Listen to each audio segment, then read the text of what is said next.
అదే ఇప్పుడు వైసీపీ వాళ్ళు అదే పెడుతున్నారు. ఆ 'పుష్ప 2లో ఉండే దమ్ముంటే పట్టుకోరా షెకావతు, పట్టుకుంటే వదిలేస్తా సిండికేట్' ఆ పాట ఆహ్, వీడియో పెట్టి కింద ఇలా పెడుతున్నారనమాట. హ్మ్. ఎందుకంటే మొన్నంతా గూడా తెలుగుదేశం మీడియా పెద్ద ఎత్తున ఒక ప్రచారం తీసుకొచ్చింది. అదేంటంటే లుకౌట్ నోటీసులు. తెలుగుదేశానికి సంబంధించిన ఒక కార్యదర్శి డీజీపీ హరీష్ కుమార్ గుప్తాకి పిటిషన్ పెట్టాడని, దాంతో కృష్ణా జిల్లా పోలీసులు ఇతని మీద లుకౌట్ నోటీసులు జారీ చేశారు.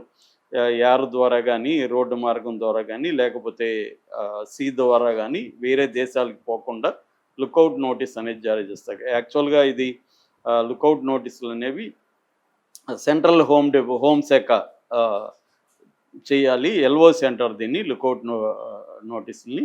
ఈ లుకౌట్ నోటీసులు జారీ చేశారు. హోంశాఖ ద్వారానే ఇప్పించారనేది అంటున్నారు.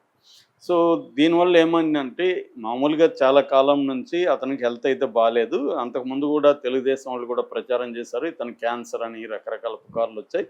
ఆ తర్వాత అతను ఎన్నికల తర్వాత మామూలుగా బయట తిరుగుతానన్నాడు. కొన్ని 3, 4 సార్లు మీడియాతో కూడా మాట్లాడాడు. అప్పుడంతా ఇతన్ని అరెస్ట్ చేయల. నిజానికి అప్పుడు ఇతనికి హెల్త్ ఇష్యూస్ ఏం లేవు. అరెస్ట్ చేసుండొచ్చు. మేబీ వాళ్ళు టైమింగ్ కోసం ఎవరిని ఎప్పుడు అరెస్ట్ చేస్తే మనకు ఉపయోగం ఉంటది. ఇవన్నీ ప్లాన్స్ ఉంటాయి కాబట్టి అవి చేయలేదు. పోసాని కృష్ణమురళిని చేశారు. అది కూడా అక్కడ జీవీ రెడ్డి ఆహ్, విషయంలో వస్తున్న తెలుగుదేశం నుంచి వస్తున్న అసమ్మతిని డైవర్ట్ చేయడానికి చేశారని కూడా విమర్శ వచ్చింది. సో, దాని తర్వాత వల్లభనేని వంశీని చేశారు. అతను కూడా 3 నెలల నుంచి జైల్లో ఉన్నారు. అతన్ని ఇబ్బందులు పెడుతున్నారని విమర్శలొస్తున్నాయి. ఈ నేపథ్యంలో నెక్స్ట్ టార్గెట్ వాళ్ళకి ఇతనే. ఎందుకంటే తెలుగుదేశంలో ఉండే ప్రతి కార్యకర్త ఇద్దరు పేర్లు చెప్తే వాళ్ళ రక్తం ఉడికిపోతుంది. ఆ ఇద్దరు పేర్లు వల్లభనేని వంశీ, కొడాలి నాని. ఎందుకంటే వీళ్ళిద్దరూ కూడా అతి దారుణంగా తిట్టారు.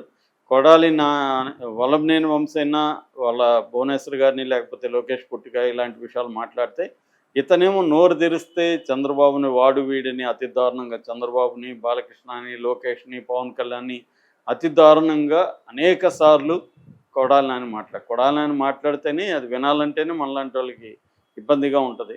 ఆ స్థాయిలో అతను మాట్లాడతాడు. సో, అట్లాగే తెలుగుదేశం వాళ్ళు లేరా? తెలుగుదేశంలో గూడా అలాగ మాట్లాడేవాళ్ళు ఉన్నారు. వాళ్ళకి మంచి పదవులు గూడా చంద్రబాబు ఇచ్చాడు గూడా. సో, అన్ని పార్టీల్లో ఇలాంటి బ్యాచి వాళ్ళు ప్రోత్సహిస్తారు. అటాక్ చేయమని నాయకులే ప్రోత్సహిస్తారు. దీనికి ప్రత్యేకంగా వాళ్ళని అలాంటి వాళ్ళని సెలెక్ట్ చేసి పెడతారు. ఇది అందరూ చేసే పనే. సో, అలాగా ఇతను మాట్లాడాడు. దాని తర్వాత ఇతను హెల్త్ ఇష్యూస్ ఉన్నాయని ఫస్టేమో గ్యాస్ట్రిక్ ట్రబుల్ అని AIG Asian institute of gastroenterology దాంట్లో చేరాడు. ఆ తర్వాత ఇతనికి హార్ట్ ఇష్యూస్ ఉన్నాయని, హార్ట్ వాల్వ్స్‌లో బ్లాక్ అయిపోయినాయని చెప్పారు. దాంతో ఇతను బెస్ట్ ఎక్కడుంటదని చూసుకొని హా ఏషియన్ హార్ట్ ఇన్‌స్టిట్యూట్ అని బాంద్రా, ముంబైలో ఉంది. దాంట్లో డాక్టర్ రమాకాంత్ పాండే అని అతను వరల్డ్ ఫేమస్ డాక్టరు. అతని హార్ట్ బైపాస్ సర్జరీస్‌లో దాదాపు 98% సక్సెస్ రేట్ ఉంది. మన్మోహన్ సింగ్ లాంటి వాళ్ళకి కూడా అతను చేశాడు అన్న ఒక ఇదొచ్చింది. దాంతో ఇతను అక్కడ ఎళ్లి చేరాడు. చేరి బైపాస్ సర్జరీ చేసుకున్నాడు. సక్సెస్ అయింది. సో, దాని తర్వాత అక్కడ కొద్ది రోజులున్నాడు. దాంతో మళ్ళీ పోస్ట్ ఆపరేటివ్ కేర్ అవసరం అని చెప్పి కాంప్లికేషన్స్ రాకుండా ఇక్కడ ఏఐజీలో చేరాడు. హ్మ్. అయితే ఈ నేపథ్యంలో అతను అమెరికాకి పారిపోబోతున్నాడు అరెస్ట్‌ని తప్పించుకోవడానికి అని ఒక పుకారైతే క్రియేట్ చేశారు. వాళ్ళ తెలుగుదేశం సెక్రటరీ కూడా వెళ్ళి డీజీపీకి కంప్లెయింట్ ఇచ్చాడు. మామూలుగా తెలుగుదేశం ప్యాటర్న్ చూస్తే ముందు నుంచి కూడా ఈవెన్ వల్లభనేని వంశీ కూడా దుబాయ్ పారిపోయాడని, అమెరికా పారిపోయాడని వీళ్ళే వార్తలు క్రియేట్ చేస్తున్నారు. అంటే ఒక ప్రెజర్ క్రియేట్ చేయడం కోసం త్వరగా అరెస్టులు చేయండి, లేకపోతే వాళ్ళు పారిపోతారు అని ఒక ప్రెజర్ క్రియేట్ చేయడం కోసం చేస్తున్నట్టుగా కనబడుతుంది. ఓకే. సో, ఎందుకంటే గతంలో కూడా తెలుగుదేశం ఈయన మీద స్కిల్ డెవలప్‌మెంట్ కేసు పెట్టినప్పుడు కూడా వాళ్ళ చంద్రబాబు పిఏ కూడా పారిపోయాడు అప్పట్లో. అది కొంతమంది పారిపోవడం వాస్తవమే. ఇక్కడ కూడా మనం చూసాం ఫోన్ ట్యాపింగ్ కేసులో ప్రభాకరరావు అమెరికాకెళ్ళిపోయి ఇదే హెల్త్ ఇష్యూస్‌లో అక్కడే కూర్చున్నాడు. సో, అలాగే జరుగుతుందేమో అని ఊహించి కూడా ఉండొచ్చు. ఇతను పారిపోతాడేమో. ఎందుకంటే నిజానికి అట్లా పారిపోయాడైతే ముంబై నుంచి అట్టే వెళ్ళిపోయుండాలి. మళ్ళీ హైదరాబాద్ వచ్చారంటే నాకు తెలిసి వాళ్ళు పారిపోవడం కంటే కూడా సిద్ధమవుతారు. రాజకీయ నాయకులు జనరల్‌గా పెద్దవాళ్ళు ఎవరు కూడా పారిపోరు. ఎందుకంటే వాళ్ళు పారిపోయి ఎంతకాలం ఉంటారు? ప్రజల నుంచి దూరం అయిపోయి బతకలేరు కదా వాళ్ళు. అందుకని ఇప్పుడు పరిటాల రవి లాంటి వాళ్ళు పారిపోతే బతుకుండేవాళ్ళు, తెలుసు ఆయనకి నన్ను చంపేస్తారని. కానీ ఆయన పారిపోలేదు, ఎందుకంటే తను ప్రజలు నమ్ముకున్న వాళ్ళు ఉన్నారు, చాలామంది ఉన్నారు. నేను ఇలా పారిపోవడం పిరికి వాళ్ళలాగా అయిపోతుంది. అట్లా బతికే ఏం చేస్తాం, ఎన్ని రోజులు బతుకుతాం. ఒకవేళ అక్కడ చంపాలనుకున్నా చంపగలరు కదా, కాబట్టి అదేదో ఇక్కడే చనిపోదామని డిసైడ్ అయ్యారు. అలాగా వీళ్ళు కూడా ఏంటంటే రాజకీయాల్లోకి వచ్చినాక ఇవన్నీ వాళ్ళకు కూడా తెలుసు. మనకు అరెస్టులు ఉంటాయి, ఒక ఓడిపోయిన రిజల్ట్ వచ్చిన రోజే వీళ్ళందరికీ తెలుసు వీళ్ళ భవిష్యత్తు ఎలా ఉండబోతుంది. అదేమీ తెలియకుండా సర్ప్రైజ్ ఏం కాదు, ఎందుకంటే వీళ్ళు కూడా అలాగే చేశారు కాబట్టి. సాక్షాత్తు చంద్రబాబుని 74,000 వయసులో 53 రోజులు పెట్టారంటే రేపు వాళ్ళు అధికారంలోకి వస్తే వీళ్ళని పెట్టరా, ఖచ్చితంగా పెడతారని వాళ్ళకి కూడా తెలుసు. మనకు బయట మనకే తెలిస్తే వాళ్ళకి తెలియకుండా ఎందుకు ఉంటుంది. కాబట్టి ఈయనకి క్లియర్గా తెలుసు వీళ్ళ టార్గెట్లో నేను ఫస్ట్ ప్లేస్లో ఉంటాను అనేది కొడాలి నానికి తెలుసు. కాకపోతే ఏంటంటే దీన్ని కొంతవరకు పోస్ట్ పోన్ చేద్దాం, ఈ లోపల ఏమన్నా బ్యాక్ ఛానల్స్ అంటారు, బ్యాక్ ఛానల్స్ చర్చలు జరుగుతుంటాయి ఎప్పుడు కూడా. అంటే వీళ్ళకి సంబంధాలను పట్టుకొని రాజీకి పోవడం, కాళ్ళు పట్టుకోవడం, ఇక మీద క్షమించండి అని చెప్పి ఈ బ్యాక్ ఛానల్స్ జరుగుతుంటాయి. అలాంటివి జరగడానికి కొంత టైం తీసుకుందామని కూడా ట్రై చేయొచ్చు. ఇప్పుడు రామ్ గోపాలం లాంటి వాళ్ళు అలాంటి బ్లాక్ ఛానల్స్లోనే సెటిల్ చేసుకున్నారు.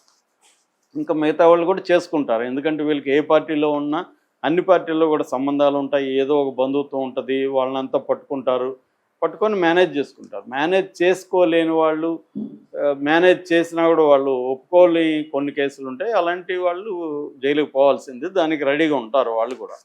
సో మ్యాక్సిమం ట్రై చేస్తుంటారు, కోర్టుల్లో గిట్టుల్లో పోయి ట్రై చేస్తుంటారు.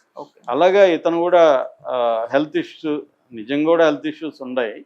దాంతోపాటు ఇంకొంత కాలం బయట మనం నెడదామని అనుకున్నట్టు కనబడుతుంది. దీంతో వాళ్ళు ప్రెజర్ అనేది తెలుగుదేశంలో మొదలైంది. ఎందుకంటే వాళ్ళకి ఇప్పుడు వల్లభనేని వంశీని డీల్ చేసే పద్ధతి తెలుగుదేశం వాళ్ళకి హ్యాపీ. మనం వీడికి కావాల్సిందే, వీడికి ఇలాంటి శిక్ష కావాల్సిందే అనేది వీళ్ళకి ఆనందం. అలాగే ఇతన్ని కూడా పెట్టి వీళ్ళిద్దరు ఫ్రెండ్సే కాబట్టి ఇద్దరిని విజయవాడ జైల్లో పెట్టి వీళ్ళని కూడా వేధిస్తే అప్పుడు ఇంకా ఆనందం. ఎందుకంటే ఆ జైలు సూపరింటెండెంట్ కూడా ఎప్పుడో జగన్కి ఇక్కడ చెంచల్గూడలో ఉన్నప్పుడు జైలర్గా ఉన్నాడని అతను కూడా రాజమండ్రి జైలుకి ట్రాన్స్ఫర్ చేసేసారు. సో ఎందుకంటే అతను ఎక్కడన్నా హెల్ప్ చేస్తాడేమో కాబట్టి చాలా జాగ్రత్తగా జైల్లో పెట్టినా కూడా జైల్లో కూడా వాళ్ళని ఇబ్బందులు పెట్టాలి అన్న ప్లానింగ్ కనిపిస్తుంది. చంద్రబాబును కూడా అలాగే ఇబ్బందులు పెట్టారని అప్పట్లో విమర్శలు వచ్చాయి. అది ఏ ప్రభుత్వం ఉన్నా చేసే పనులలో అది ఒకటి. సో ఇప్పుడు ఈ కొడాలి నాని కూడా ఇలాంటి ఒక ప్రెజర్ పెట్టి ఇప్పుడే అరెస్ట్ చేసి తీసుకెళ్ళాలి అన్న ఒక ప్లాన్ అయితే కనిపిస్తుంది. అయితే దీనికి భయపడకుండా కొడాలి నాని నిన్న అక్కడ మన గచ్చిబౌలిలో సంధ్య కన్వెన్షన్ సెంటర్కి ఒక పెళ్ళికి అటెండ్ అయ్యాడు. నీట్గా ఉన్నాడు, కొంత తగ్గినట్టు ఉన్నాడు మనిషి. సో ఈ వీడియోలు వైరల్ అయినాయి. సో ఆయన లుకౌట్ నోటీసులు రాగానే బయటకు వచ్చాడు మనిషి అని వాళ్ళేమో కలుగులో నుంచి వచ్చింది ఎలుక అని వాళ్ళు పెట్టుకుంటుంటే తెలుగుదేశం వాళ్ళు సింహం బయటకు వచ్చింది చూడు, దమ్ముంటే అరెస్ట్ చేసుకో అని వచ్చాడు మావాడు అని వీళ్ళు పెట్టుకుంటున్నారు. సో అరెస్ట్ చేయాలంటే దమ్మేం అవసరం లేదు, వాళ్ళు ఆల్రెడీ డిసైడ్ అయి ఉంటారు ఎప్పుడు అరెస్ట్ చేయాలనేది. టైమింగ్ ఒకటే ఇంపార్టెంట్ తప్ప ఖచ్చితంగా కొడాలి నాని అయితే అరెస్ట్ చేస్తారు. ఎందుకంటే అతని మీద చాలా కేసులు ఉన్నాయి. కేంద్ర హోంశాఖ ఆల్రెడీ కూడా దీని మీద క్లియర్గా ఉంది.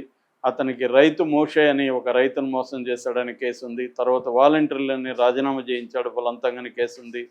తర్వాత అసభ్యంగా మాట్లాడిన దాని మీద చాలా కేసులు ఉన్నాయి. ఇసుక మట్టి కుంభకోణాల కేసులు ఉన్నాయి. తర్వాత జగనన్న కాలనీలో మెరక భూములు అమ్మేసుకుని 45 కోట్లు తినేశాడని ఒక కేసు ఉంది. తర్వాత విద్యుత్ అక్రమాలకు సంబంధించి విజిలెన్స్ నడుస్తుంది ఇప్పటికి కూడా. 2022లో అక్రమంగా క్యాసినో నడిపాడని ఒక కేసు ఉంది. తర్వాత ఆటోనగర్లో మద్యం గోడౌన్ ఖాళీ చేయించాడు బలవంతంగానే అదొక కేసు ఉంది.